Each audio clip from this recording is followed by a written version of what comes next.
Ya mungkin ada yang berpikiran kalau misalkan kita lagi kekurangan itu udah nggak ada jalan lagi, atau kitanya malah justru akan begitu terus ya hidupnya. Tapi sebenarnya segala sesuatu itu bisa kita rubah kok ya. Ibaratnya gini, Anda memiliki nasib yang seperti apa, kalau Anda berusaha merubahnya, itu juga akan berubah. Dan itu akan menjadi sebuah perubahan yang berarti dalam kehidupan Anda, selama Anda itu tahu caranya dan selama Anda mau menerapkan apa yang bisa Anda terapkan ya. Mungkin Anda banyak bisa belajar dari berbagai channel yang mungkin berbagi tentang yang namanya law of attraction ataupun pengembangan diri, atau yang mereka membahas juga tentang bagaimana sih merubah pola pikir, atau berbagai hal yang itu bisa teman-teman pelajari ya. Teman-teman juga bisa pelajari yang ada di channel ini. Kita sering membahas juga ya bagaimana nih kita bisa merubah cara pikir kita, terus bagaimana caranya biar kita ini bisa mendapatkan ya mungkin pendapatan, penghasilan dikala kita sedang yang namanya kekurangan. Dalam artian kekurangan nih mungkin kita dalam fase yang memang dimana kita itu baru mengalami hal yang mungkin kita rasa kurang nyaman, tapi kita sebenarnya bisa menikmati itu dan kita bisa merubah apa yang menjadi pengalaman kita itu nantinya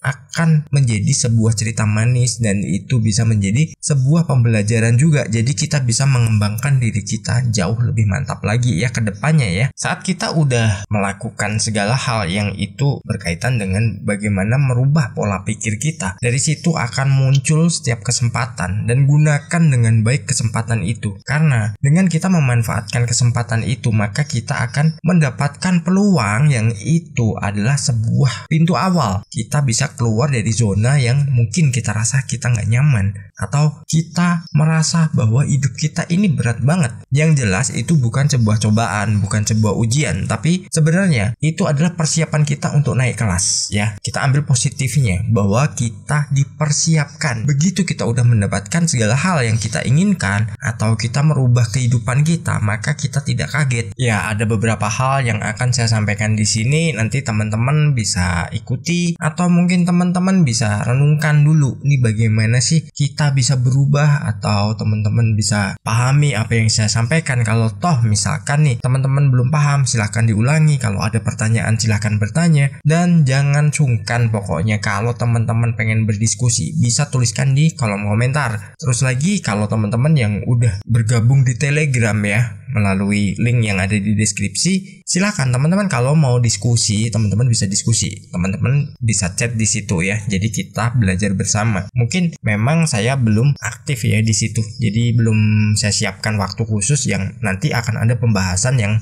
memang itu akan lebih detail lagi. Apa kabar sahabat hebat? Tentunya selalu dalam berkelimpahan dan keharmonisan ya. Mungkin teman-teman pada bertanya ya, bagaimana sih caranya keluar dari yang namanya kekurangan? Ya semua orang pasti ya pernah mengalami, kecuali memang ada orang-orang tertentu memang dari lahir itu udah dipersiapkan semuanya. Tapi kan di balik itu orang tua juga pasti mengalami hal yang mungkin harus berproses juga. Namun gak semua orang ya yang mendapatkan kesempatan-kesempatan seperti itu. Tapi bukan gak mungkin kita juga bisa merubah hidup kita dan kita menjadi orang yang bisa bernasib sama. Nah, itu tergantung dari diri kita bagaimana kita merubahnya. Dan kita mulai di poin pertama, yakin dengan impian. Kita harus yakin kalau kita punya impian. Kita harus yakin bahwa kita bisa mewujudkannya dan kita bisa menjadikan hidup kita jauh lebih baik dan jauh lebih beruntung lagi. Nah, dari impian-impian ini, ibaratnya kita udah memiliki sebuah target atau tujuan dalam kehidupan. Saat impian udah kita dapatkan, saat kita udah bisa menjalankan segala hal yang itu kita jalani dengan sukacita, maka apa? Kita setelah yakin, itu otomatis apa? Kita akan fokus di situ dan kita akan berusaha mewujudkan itu semua. Meskipun memang ada berbagai macam, ya mungkin prosesnya, mungkin ada perjalanannya bagaimana, tapi intinya tujuannya sama. Saat kita udah mencapai tujuan yang kita tentukan dari awal, maka kita akan dengan senang hati, apalagi kita udah yakin nih bahwa impian kita itu pasti terwujud.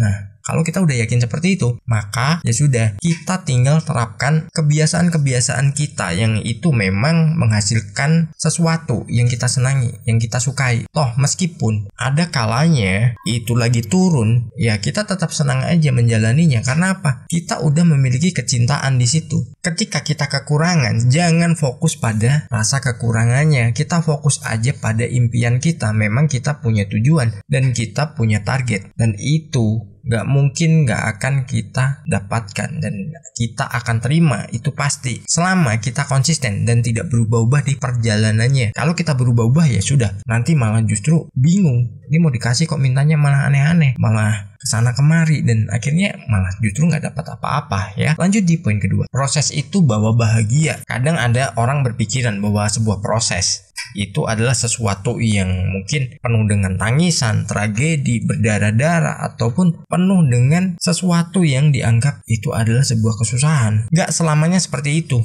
Proses itu macam-macam. Ada yang membahagiakan, ada yang menyenangkan. Jadi nikmati aja. Saat kita udah bisa membawa proses itu dengan rasa bahagia, terus dengan rasa gembira, maka ya prosesnya seperti apapun kita akan menikmatinya dan kita akan mendapatkan apa yang kita inginkan. Karena apa? Kita menjalaninya penuh dengan cinta. Nah, ketika kita udah melibatkan sebuah kecintaan ya, asal jangan terlalu berlebihan ya, apapun itu. Kalau berlebihan itu kurang baik hasilnya. Seperti yang pernah saya bilang juga, kalau kita udah berdoa, kita afirmasi, lupakan saja. Fokus dengan rutinitas seperti biasanya. Nah, ketika udah kita melakukan seperti itu, maka tinggal kita itu tanamkan pada perasaan kita bahwa kita selalu beruntung dan kita selalu bahagia. Ketika kita bahagia, apapun akan mudah datang. Dan dengan kita bahagia, pemikiran kita, imajinasi kita itu akan selalu menggambarkan hal-hal yang positif, dan itu akan menjadikan diri kita dengan mudah mendapatkan segala sesuatu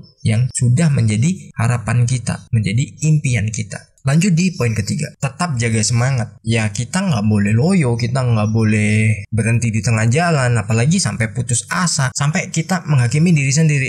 Kayaknya gue ditakdirkan nggak gini deh, pokoknya nggak bisa untuk mencapai apa yang kuinginkan. Ketika kita memiliki pemikiran seperti itu, maka sia-sia apa yang sudah kita terapkan selama ini. Jadi kita mau nggak mau harus fokus ya. Kita harus menjaga semangat kita. Saat kita udah nggak memiliki semangat, terus kita mau mendapatkan segala sesuatu tuh gimana? Itu sesuatu yang mustahil akhirnya. Dan apa yang kita dapatkan itu adalah sebuah kebalikan dari apa yang kita inginkan. Karena apa? Semangat kita udah nggak ada, optimisme nggak ada. Jadi pikiran kita ini bukan dalam koridornya, bukan dalam relnya lagi, tapi kita justru kena pengaruh-pengaruh yang nggak jelas dari luar. Ketika kita udah terkena pengaruh seperti itu, kita ikut, ya sudah, jangan pernah berharap kalau kita akan bisa keluar dan kita bisa menarik yang namanya uang ketika kita sedang kekurangan. Orang-orang yang pernah mengalami yang namanya kekurangan, terus mereka udah bisa bangkit dan mereka bisa menjadi orang yang berubah dalam segi finansial, dalam segi kehidupannya, mungkin keharmonisannya. Itu sebenarnya adalah karena apa? Semangat mereka selalu dijaga. Mereka udah yakin dan mereka bisa mencapainya. Nah, dari situ mereka akan menemukan sebuah kesempatan yang itu akan merubah kehidupannya. Itu akan merubah siapa dirinya yang tadinya kekurangan menjadi sesuatu yang berlebih. Nah, itu bukan sesuatu yang nggak mungkin. Anda pun bisa melakukannya dan Anda pun bisa menjalankannya. Karena apa? Metode ini nyata dan metode ini berasal dari pikiran kita. Lanjut di poin keempat, fokus hal positif. Kita harus selalu fokus pada hal-hal yang positif. Jangan kita termakan dengan hal-hal yang mungkin negatif yang bisa mempengaruhi kita, melemahkan semangat kita, melemahkan apa yang menjadi tujuan kita. Setiap orang pasti ada rintangannya masing-masing, tapi setiap orang itu pasti bisa menyelesaikannya selama dirinya mau. Kalau dirinya nggak mau, ya sudah, dirinya nggak akan pernah memandang segala hal itu dengan kacamata positif. Yang ada apa? Dirinya akan selalu pesimis. Apa yang dialami adalah sebuah kesialan, apa yang dialami adalah sebuah musibah, apa yang dialami adalah sebuah kendala. Itu kita nggak boleh ya berpikir seperti itu. Setiap hal itu ada dua sisi. Kita mau ngambil sisi positifnya atau negatifnya, itu terserah, itu bebas, dan kita pilih yang mana. Kalau kita memilih sesuatu yang kebalikan, misalkan harusnya positif, kita memilihnya yang negatif, ya itu benar juga. Karena apa? Anda yang menentukan hidup Anda. Jadi ya sudah, jangan pernah pernah menyalahkan siapa-siapa, termasuk jangan pernah menyalahkan kondisi Anda. Lanjut di poin kelima, momentum pasti datang. Setiap orang memiliki kliknya, momentumnya pasti datang.